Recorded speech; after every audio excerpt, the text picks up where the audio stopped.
par ses merveilles et par sa clémence. Que le Seigneur vous bénisse davantage d'avoir été toujours à recevoir la bonne nouvelle par cette chaîne dénommée La Voix de l'Évangile. Chaque jour que nous sommes en communion spirituelle, en communion fraternelle dans la famille d'Abraham. Je suis ravi de vous voir souvent devant cette chaîne dénommée La Voix de l'Évangile.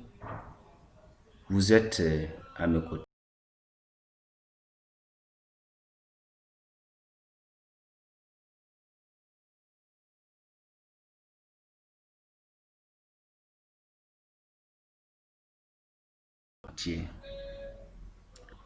Alors pour cet enseignement que nous allons tous recevoir ensemble, je vous invite davantage à se disposer à recevoir cette bonne nouvelle qui a pour thème la persévérance dans la prière. La persévérance dans la prière. Le Seigneur Jésus-Christ a enseigné à ses disciples, à sa petite communauté, à l'humanité chrétienne, il ne faut pas se relâcher dans la prière. Nous aurons le texte de base dans Luc chapitre 18 à partir du verset 1 et nous s'arrêtons au 14e verset. Je dis bien Luc chapitre 18 à partir du verset 1 et nous s'arrêtons au 14e verset.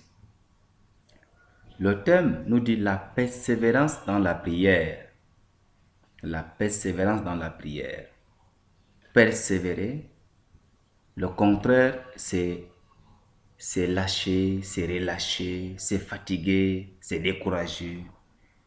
Mais lorsque nous parlons de la persévérance dans la prière, il y a des difficultés à rencontrer dans la prière. Il faut toujours endurer, importuner, doubler davantage le courage dans un bon point pour avoir l'exaucement à la prière.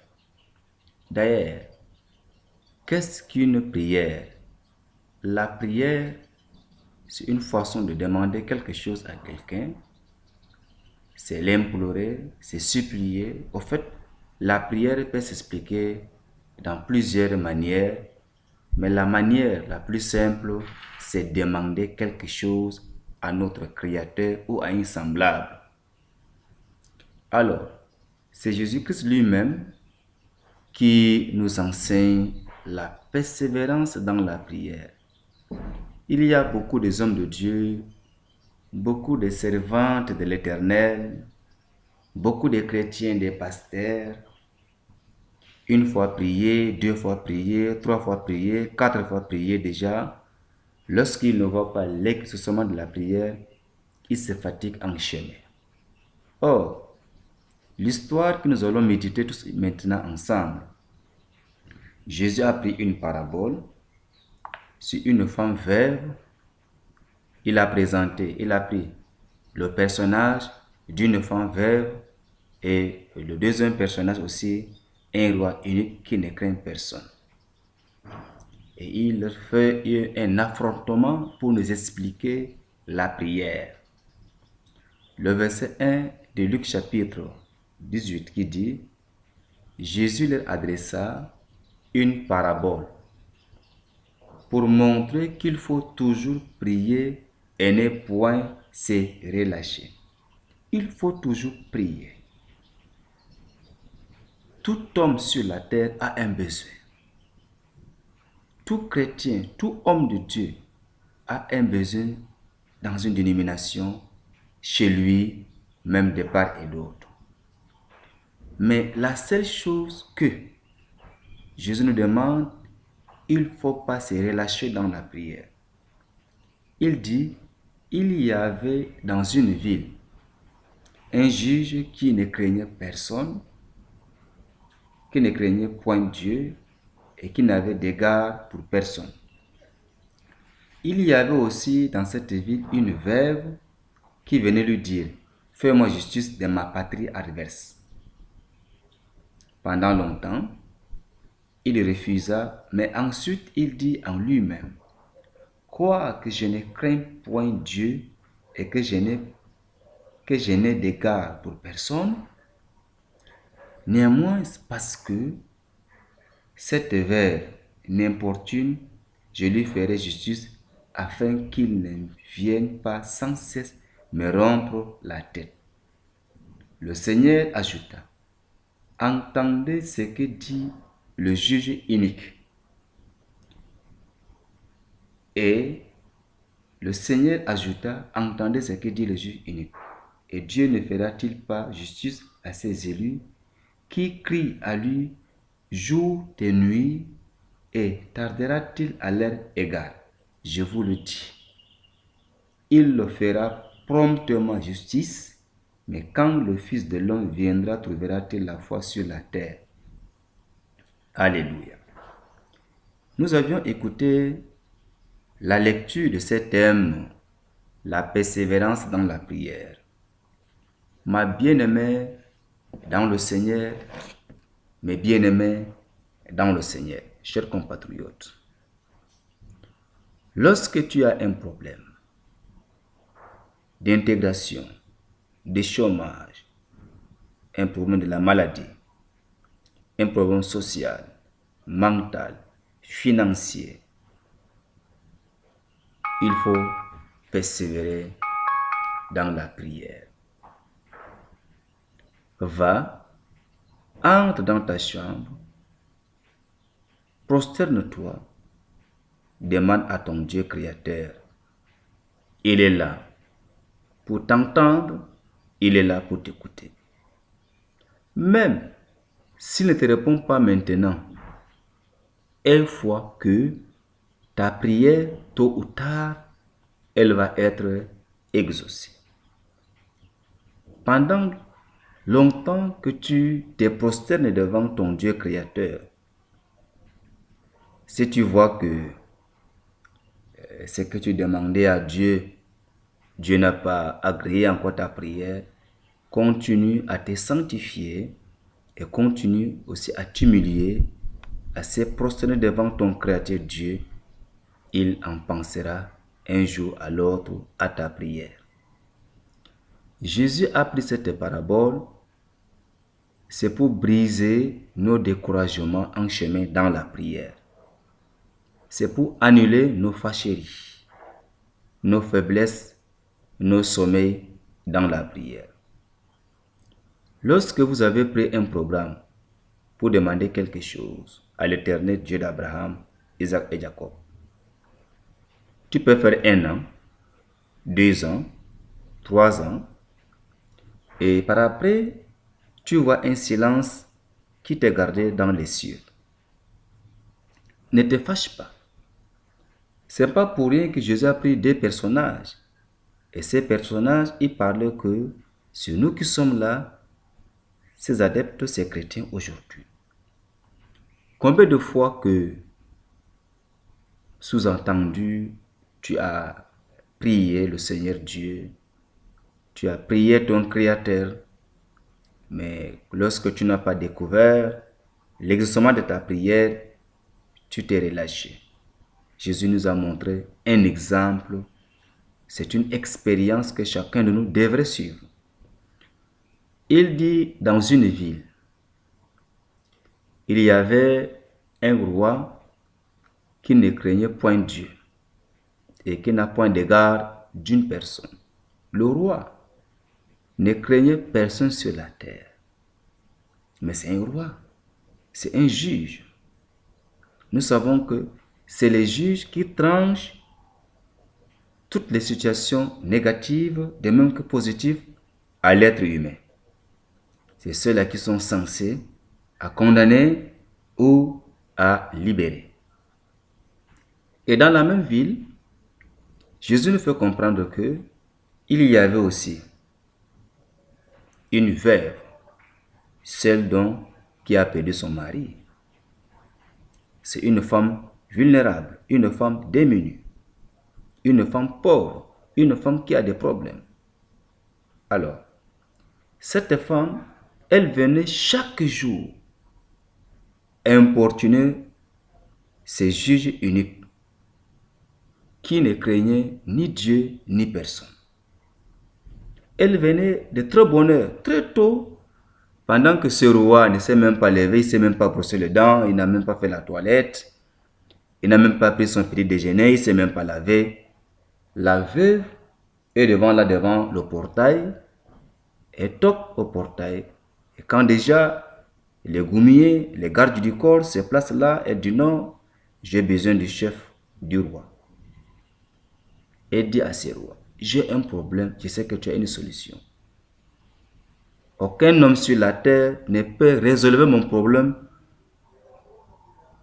excepté que toi. Chaque jour qu'elle venait, le roi ne prenait pas son temps pour écouter cette femme. Jamais. Alors, un jour, le roi s'est vu dérangé. Il pense en lui-même et dit, si cette femme, je ne parviens pas à trancher son affaire, son problème, elle risque un jour de décapiter ma tête, soit de me lapider. Alléluia. Jésus maintenant, à ce niveau, il parle déjà à ses disciples. Entendez ce que dit le roi. Si le roi lui-même, qui était méchant, qui ne craignait pas Dieu, qui ne craignait personne sur la terre, prendre un engagement d'arranger l'affaire de cette veuve, combien de fois que Dieu, qui nous a créés à son image et selon sa ressemblance. Mes bien-aimés dans le Seigneur, chers compatriotes, je vous donne cet enseignement de la prière. Beaucoup des hommes sur la terre, beaucoup des hommes de Dieu, ils ont prié. La prière, il ne faut pas mélanger la prière avec la calomnie. Il ne faut pas mélanger la prière avec autre comportement en toi. Parce que la suite du verset nous en dira le reste. Mais le thème a été choisi pour éradiquer le découragement dans la vie de certaines. Combien de fois tu as prié? Un mois, une semaine, 2 mois, 3 semaines, 1 an, 2 ans, 3 ans, 4 ans. Tu demeures toujours sans la solution. Il faut insister. Ce que Dieu a donné à tes frères, aux autres avant toi, si tu persévères dans la prière, tu auras plus que ce que Dieu a donné même à tes frères, à tes sœurs. Mais néanmoins, tu enlèves une vie taboue. La fille n'a pas la honte. La femme, elle n'avait pas la honte en elle. Elle quittait de chez elle à des distances de kilomètres.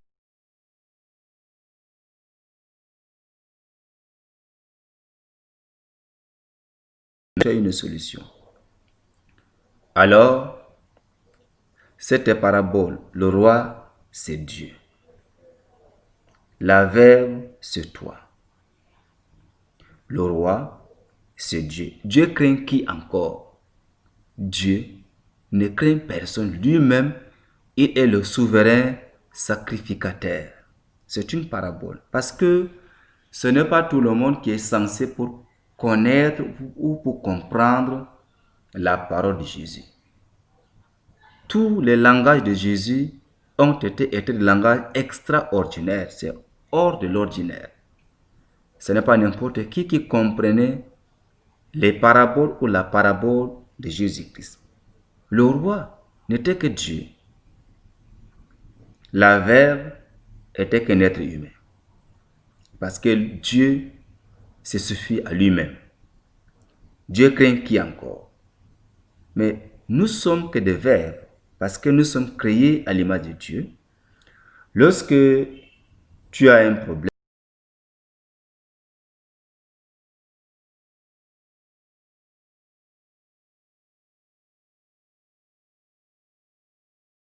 Chapitre 7, 7. Celui qui demande, on donne à celui qui demande, on ouvre à celui qui frappe, et celui qui cherche trouve. Mais il n'a pas dit celui qui cherche le marabout, non. En frappant, tu peux frapper plusieurs fois, mais Dieu peut prendre des retards pour voir est-ce que ce que tu demandes, cela est venu de ton cœur. Ou soit vous demandez par la convoitise, est-ce que comme cette femme était venue plusieurs fois, importuner ces rois qui ne craignaient ni Dieu, ni aucune personne sur la terre, mais eh bien, cette femme disait à ces rois, tranche-moi mon problème d'adverse. Et j'ai une situation, mais j'aimerais que tu m'accordes la solution à cette situation. Bien-aimés, chers compatriotes, je crois que tu n'es pas intégré, tu n'as pas un emploi, tu n'as pas un enfant dans ton foyer. Depuis que tu t'es marié, ta femme est toujours stérile, ça peut être toi-même qui es stérile. Ne te lasse pas, ne te relâche pas dans la prière. Tu demandes, va devant Dieu. Celui qui demande, qui persévère dans la prière, ne se fâche pas, ne se décourage pas. La femme ne s'est pas découragée. Cette femme, elle ne s'est pas découragée. Elle quittait du bonheur très tôt. Elle venait, elle importunait le roi. Et en l'importunant, le roi s'est vu dans l'obligation d'arranger la situation de cette veuve. Beaucoup de jours que beaucoup des hommes de Dieu, les servants de l'Éternel, elle dit que si Dieu existait, j'ai prié, j'ai demandé à Dieu, j'ai fait des jeûnes de 3 jours, des mois, 1 an dans le jeûne, et jusqu'à là, je n'ai pas trouvé une solution escomptée. Ma soeur et mon frère, Dieu a vu que tu t'es déjà fatigué dans la prière, dans la demande, mais reprends la prière. Parce que la main qui demande est toujours en bas. C'est pourquoi, quand cette veuve a importuné le roi s'est dit en lui-même, si jamais cette veuve, je ne parviens pas à trancher son problème, elle risque d'amputer ma tête. Et Jésus maintenant, il dit à ses disciples, entendez ce que dit le roi. Combien de fois que Dieu, qui nous a créés à son image et selon sa ressemblance, ne peut-il pas nous exaucer dans tout ce que nous demandons? Seulement, ne nous relâchions pas dans la prière. Ce que tu as demandé aujourd'hui, tu peux demander une voiture, tu peux demander un terrain à Dieu, tu peux demander un emploi, tu peux demander même une femme à Dieu pour que tu te trouves une sœur qui peut t'aider dans le service de Dieu. En fait, ce que tu demandes à Dieu, s'il y a encore des retards, je te conseille, ne te fâche pas. Et courage. Il faut insister. S'il ne t'a pas donné aujourd'hui, une fois que demain tu auras. Et si demain tu n'as pas eu, continue toujours à persévérer dans la prière. D'un moment à l'autre, le Dieu trois fois saint t'accordera ce que tu demandes. Mais bien aimé, la persévérance dans la prière nous représente encore dans les Saintes Écritures Jacob. Dans la Bible, dans Genèse chapitre 39, je crois bien, ou Genèse chapitre 40 ou 37, lorsque Jacob avait une situation, la Bible nous fait comprendre que Jacob a lutté avec Dieu. C'était la prière. C'était la prière. Quand Jacob a commencé à prier, a commencé à lutter avec Dieu, c'est la prière. La prière est une lutte avec le Créateur. Et dans la lutte, il y a le vainqueur et le vaincu. Il y a la défaite et la victoire. Alors, Jacob a mené une vie de la prière jusqu'à arriver à l'aurore, où l'ange s'est senti fatigué pour quitter. Jacob dit, pas question. Tant que tu ne m'exauces, je ne cesserai pas avec la guerre, avec la bagarre, avec la lutte avec toi. L'ange a trouvé que Jacob était un homme décisif. Alors, l'ange posa la question à Jacob, comment t'appelles-tu? Jacob dira maintenant à cet ange, je m'appelle Jacob. Jacob qui veut dire la ruse. Or, le retard de l'exaucement de la prière de Jacob parce qu'il était un homme rusé. Il a eu à tromper déjà son grand frère Ésaü pour vendre son droit d'aînesse à cause des potages. Jacob était rusé. Même lorsqu'il quittait son beau-père, qui était même son oncle, Laban, il a eu à violer beaucoup, n'est-ce pas, des bétails de son oncle ou de son tuteur. Jacob avait un comportement sale.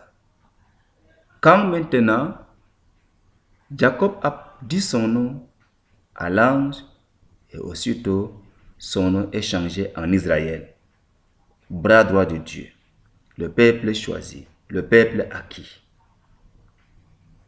Alors, mon bien-aimé, cet exemple que je te donne pour Jacob, c'est pour te dire que, d'une part, lorsque nous nous prosternons devant Dieu et nous le présentons aussi nos besoins, quelquefois le retard vient de ce que nous avons une autre vie encore cachée en nous. Dieu ne reste pas indifférent. Il est Dieu d'amour, plein de la compassion, de la miséricorde, lent à la colère, riche en bonté. Dieu n'épargne personne. Ce que je voudrais nous faire comprendre ici à ce niveau, la persévérance dans la prière. Parce que j'ai vu beaucoup des hommes de Dieu, j'ai entendu beaucoup des hommes de Dieu dire que non, il a prié, voilà, il a une maladie, qu'il a chanté, qu'il a prié, qu'il a jeûné. Il a demandé même la prière à certains évangélistes, à certains pasteurs, à certains prophètes. Donc, ils se sont disposés, ils ont décrété même 1 mois, 2 mois dans la prière. Mais jusqu'à là, son problème va de mal en pire. Oui, c'est vrai. Ce que vous dites, c'est vrai. Jusqu'à là, tu n'as pas trouvé une solution pleine d'expertise. Mais ce que je te conseille, ne te décourage pas. Il faut continuer toujours à importuner Dieu. Tant que ta prière n'a pas été exaucée, de ton côté, tu te cherches, tu te regardes. S'il y a avoué, tu avoues. S'il y a confessé, tu confesses. Comme dans Jean 19, verset 30, qu'il dit, nous savons que Dieu n'exauce la prière d'un pécheur. Jean 9, 30. Autant pour moi, nous savons que Dieu n'exauce pas la prière d'un pécheur. Et il faut te vérifier. Sinon, persévère dans la prière. La persévérance dans la prière, cela nous amène à se perfectionner davantage dans la prière. Quand nous entreprenons déjà quelque chose pour demander à Dieu, abandonnons que nous sommes sur la terre. Abandonnons le découragement. Abandonnons déjà la fâcherie et la colère. Abandonnons des soucis et des pensées humaines. Nous partons devant Dieu avec une assurance de l'exaucement de la prière comme cette femme veuve. Dans le même livre de Luc chapitre 18, il avait un ami. Il a reçu son ami chez lui la nuit, a toqué à la porte. Et son ami lui dit que, mon ami, j'ai reçu des étrangers la nuit. Mais je n'ai même pas la farine pour pouvoir préparer même un gâteau à cet étranger qui est arrivé chez moi. Il a insisté. Son ami n'avait qu'une petite poignée de la farine et a ramassé, il a donné. Jésus ajoute à ce niveau, si ton enfant te demande un œuf, est-ce que tu as donné une fois un escorpion, soit une vipère? Si nous-mêmes, les êtres humains, nos enfants que nous avons engendrés, au grand jamais, personne n'a présenté un objet mortel, un reptile mortel à nos enfants. Combien de fois que Dieu, qui nous a créés à son image et sans sa ressemblance, ne nous accorde pas le Saint-Esprit? Tout ceci, c'est pour nous ramener à la persévérance dans la prière. La persévérance dans la prière. C'est difficile. Même pour des petits travaux, pour des petits ménages, lorsque tu entreprends un travail, le commencement est toujours difficile. Mais tu progresses plus, ça change. Lorsque nous commençons d'abord dans la prière à demander quelque chose à Dieu, il faut que nous disposions un temps de la persévérance. Parce que la persévérance est la sœur de la fortification. Quand on dit persévérer, lorsque nous endurons un combat difficile, lorsque nous nous fortifions, parce qu'il y a un danger. Oui, il y a beaucoup des hommes aussi, lorsqu'ils viennent là, ils se prosternent en moins de 5 minutes, leur prière est déjà exaucée. Certaines, ils ne prient même pas, la grâce tombe de gauche à droite. Chacun a sa part de grâce. Mais toi, quand tu viens devant Dieu pour la prière, demandant quelque chose à Dieu, s'il y a même un retard, ne tarde pas à te fâcher. Continue dans la persévérance. La persévérance dans la prière, ce n'est pas facile. Tu as demandé déjà à Dieu parce que ta femme elle est stérile, parce que ton mari est dur comme un Nabal, parce que tes enfants sont têtus. Tu as étudié il y a cela 20 ans, 10 ans que tu n'es pas intégré. Ne te fâche pas. Persévère dans la prière. Demande à ton Créateur Dieu. D'un moment à l'autre, il y pensera à ta prière. Comme cette femme. Elle a importuné ces rois qui ne craignaient personne, ni Dieu, ni personne sur la terre. Mais lorsque la femme l'avait importuné plusieurs fois, le roi a pris son temps à réfléchir. Si jamais il ne parvient pas à arranger cette affaire de cette femme, il risque un jour de lapider ou de le décapiter ou d'amputer sa tête. Mais si ce roi s'en prend à résoudre le problème de cette femme, combien de fois que Dieu, qui nous a créés à son image et selon sa ressemblance, ne pensera pas aussi à nous? Chers compatriotes et chers bien-aimés dans le Seigneur, je te conseille, ne te relâche pas dans la prière. Ce que tu demandes à Dieu, continue à demander. Mais quand tu pries, ne mélange pas ta prière comme le publicain qui est venu de chez lui, au lieu qu'il puisse reconnaître sa faute, puis il va juger les autres. Je vous en prie, lorsque tu as un problème devant Dieu, il faut s'auto-indexer. Ne vois pas l'autre, il faut se regarder soi-même. Et tu sauras que Dieu est un Dieu omnipotent, est un Dieu omniscient. Je vous demande, par cette chaîne dénommée La Voix de l'Évangile,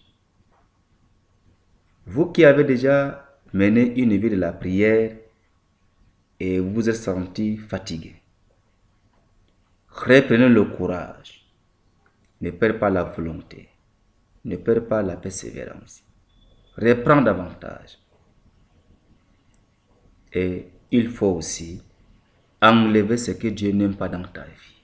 Comme la Bible nous fait comprendre que nous savons que Dieu n'exauce point la prière d'un pécheur.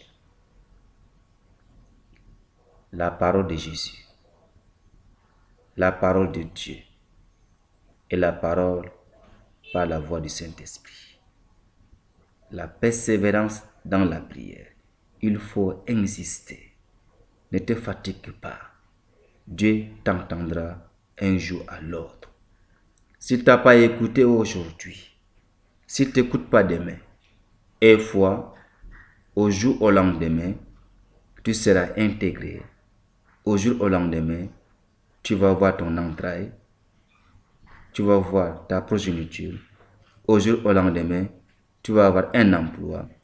Au jour au lendemain, tu vas avoir un lopin du terrain. Au jour au lendemain, ta prière sera exaucée au nom de Jésus. Voici la parole que le Seigneur Dieu d'Abraham nous a accordée. Que le Seigneur te bénisse. La persévérance dans la prière. Persévère. Ne tiens pas compte des uns et des autres. Mets-toi à genoux. Prie. N'écoute pas les on-dit. Regarde seulement le ciel. Elle t'écoutera un jour à l'autre. Mes chers compatriotes, je vous remercie davantage de me prêter l'oreille à cet enseignement de la prière. Veuillez vous abonner massivement dans cette chaîne dénommée La Voix de l'Évangile et veuillez en partager à vos semblables au nom de Jésus-Christ. Amen.